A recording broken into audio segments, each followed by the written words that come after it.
Hello, good morning. Ayan, maaga na akong bumangon para makapagluto ako ng almusal at mabaunin ang aking anak sa pagpasok ang paborito niyang baksilo. Ayan, iniwa ko na ha, ating bacon. At nakapagprito na nga pala ako dyan ng itlog. Ayan, inaalis ko na siya. Dahil isusunod ko naman dyan, iprito ang ating bacon.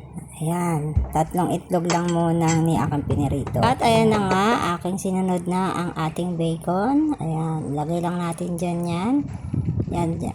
May mga konting mantika yan na pinagprituhan ng itlog. At medyo tutustahin lang natin siya para masarap at medyo crunchy pag kinagat.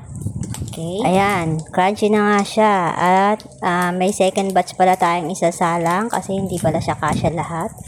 Ayan, medyo tinusta ko siya para masarap siya kainin.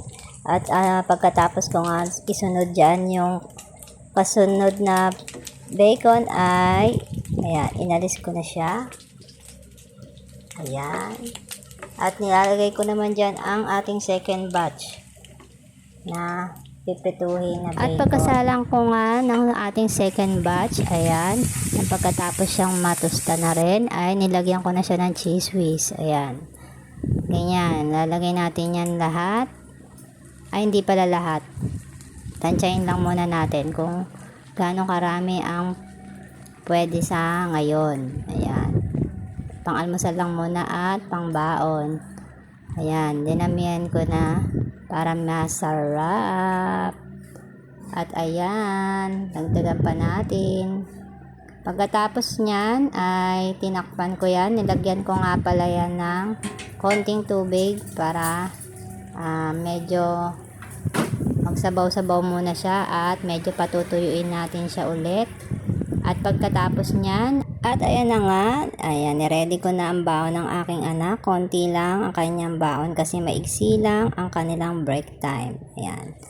Kaya okay na yung ganyang karami lang sa kanya. Babawi na lang siya pag uwi niya uli para kumain uli ng baksilog. Diba? 3 in 1 na. Almusal, baon, at tanghalian. Eto na nga pala. At nag-add ako. Kasi parang tingin ko mabibitin siya. Ayan.